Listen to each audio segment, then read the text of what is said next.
Tales from the jails with John G. Sutton. Do please, come on everybody, like and subscribe and comments. I like the comments. And if you've got any requests for songs and you're feeling brave, just make the request down below. I had a request yesterday or day before. This is a special request for a young lady who's feeling a little bit lost in this world, and I'll sing that at the end. The request was for a song called Prism in Jeans. Now, I'm going to talk today about a certain case that took place some time ago, actually, in 1884. And it's a very strange coincidence, because two men from Lancashire met up in Philadelphia, USA.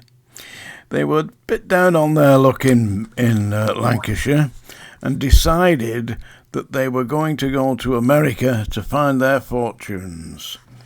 Well, they didn't find the fortunes, they found the bars, the boozers, the saloons, shall we say.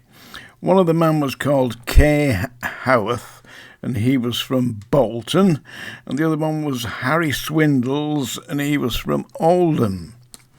And they met up in Philadelphia and were friends for a while, and then Swindles decided he would come back and try his luck again in Lancashire and go back to try and work things out with his wife, because his marriage was failing. His wife was a reasonably wealthy lady, and she had funded him to a certain extent, but he was a worthless drunk. So she'd eventually decided that they weren't going to work. So anyway, he came back from Philadelphia and left his friend K. Howarth over there. And he wasn't to see K. Howarth for some time. But when Harry Swindles came back from Philadelphia, he was trying to persuade his wife to give him some money. She had, in those days, over £2,000, which was a lot of money in the 1880s. And, of course, she wasn't foolish enough to give it to him. So he got a gun and went into the house and was threatening her. And she sent her young daughter to go and fetch her brother. Her brother's name was James Wild, and James Wild came in to intervene with Harry Swindles and his abusive, aggressive nature. A battle ensued, physical fight, and Harry Swindles put 3 bullets into James Wild, killing him, and another bullet into his wife, which gave her a very nasty flesh wound but didn't kill her. He was subsequently tried and convicted and sent to Strangeways prison, sentenced to death. And whilst he was on exercise yard in Strangeways prison, who did he see but a man that he recognised? None other than K. Howarth, the man he had met and been boozing with in Philadelphia, USA. And what had happened to K. Howarth was, he too had got down on his luck, came back from America to Bolton, and had befriended a man called Richard Dugdale, who was working for a brewer, and the brewer would supply the beer and spirits to the bars, and it was Richard Dugdale's position to go round to the various establishments. One of them was called the Fleece in Bolton. I believe it's still there. And collect the money from the landlords, which meant that he was carrying quite a considerable sum of money upon him.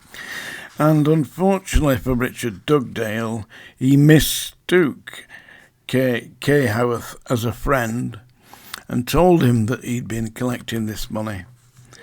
And subsequently, the body of Richard Dugdale was found on wasteland. He'd been very badly beaten to the point that one of his eyes had been smashed out of its socket, and he'd been stabbed to death, and his throat had been slashed.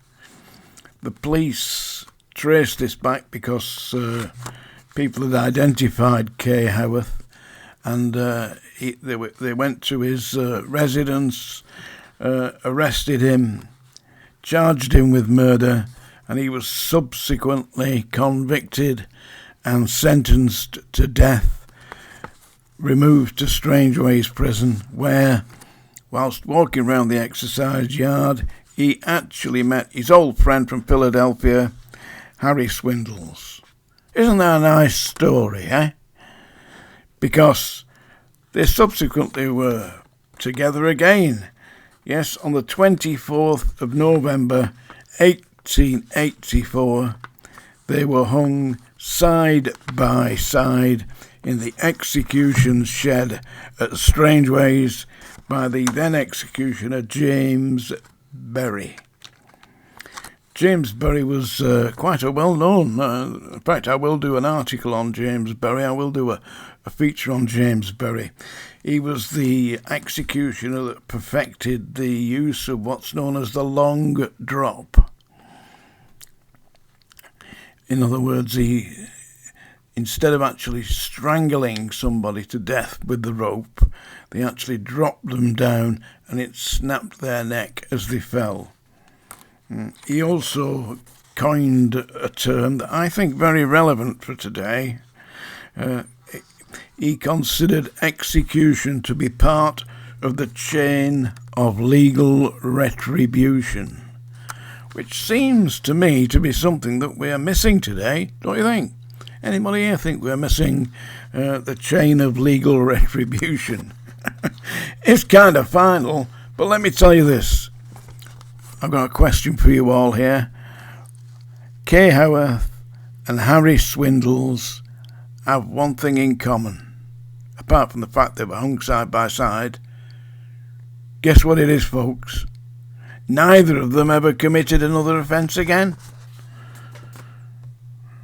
I'm not a great fan of capital punishment, but the way things are going in this country, it makes you wonder, doesn't it? Tales from the jails here. It's that time of day, folks. That's the song dinger. And as I say, I had a request. And this is a request from a gentleman who read my articles and posted up asking me to do this. So I will definitely, most certainly do this now. Yeah, and they asked me to sing this song for a young lady who seems to be a little bit lost. But don't worry, dear.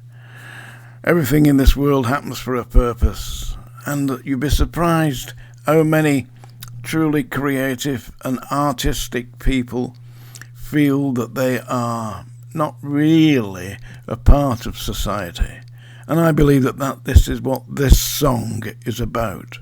So if you are listening to this, believe me, you're not alone.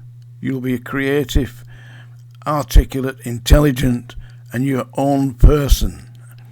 And as Shakespeare said, to your own self be true, and it follows as night follows day, that you can then be false to no man.